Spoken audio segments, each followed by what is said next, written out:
Journey to the end of the earth का हिंदी सारांश। ये कहानी लेखिका टिशानी डोशी की अंटार्कटिका की यात्रा पर आधारित है। वे रूसी शोध जहाज अकादमिक शोकल्स्की से अंटार्कटिका पहुंची।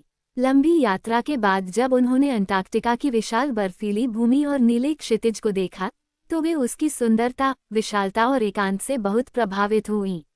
लेखिका बताती हैं कि करोड़ों वर्ष पहले अंटार्कटिका गोंडवाना नामक महाद्वीप का हिस्सा था, जिसमें भारत भी शामिल था। समय के साथ यह महाद्वीप टूटकर अलग अलग देशों और महाद्वीपों में बंट गया।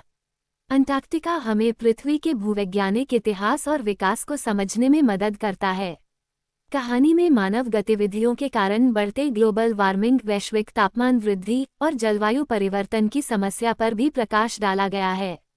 अंटार्कटिका की बर्फ में लाखों वर्षों के जलवायु संबंधी रिकॉर्ड सुरक्षित हैं, जिससे वैज्ञानिक पृथ्वी के अतीत, वर्तमान और भविष्य का अध्ययन करते हैं। लेखिका स्टूडेंट्स ऑन आइस नामक कार्यक्रम का भी उल्लेख करती हैं, जो छात्रों को ध्रुवीय क्षेत्रों की यात्रा कराकर पर्यावरण संरक्षण के प्रति जागरूक बनाता है। अंटार्कटिका में उन्होंने महसूस किया कि पृथ्वी पर सभी जीव एक दूसरे से जुड़े हुए हैं।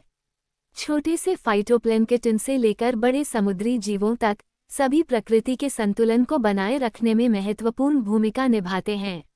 अंत में लेखिका आशा व्यक्त करती हैं कि यदि युवा पीढ़ी पर्यावरण के प्रति जागरूक बने और सही कदम उठाए तो पृथ्वी को जलवायु परिवर्तन के खतरों से बचाया जा सकता है। ये कहानी हमें प्रकृति के महत्व और उसके संरक्षण की आवश्यकता का संदेश देती है।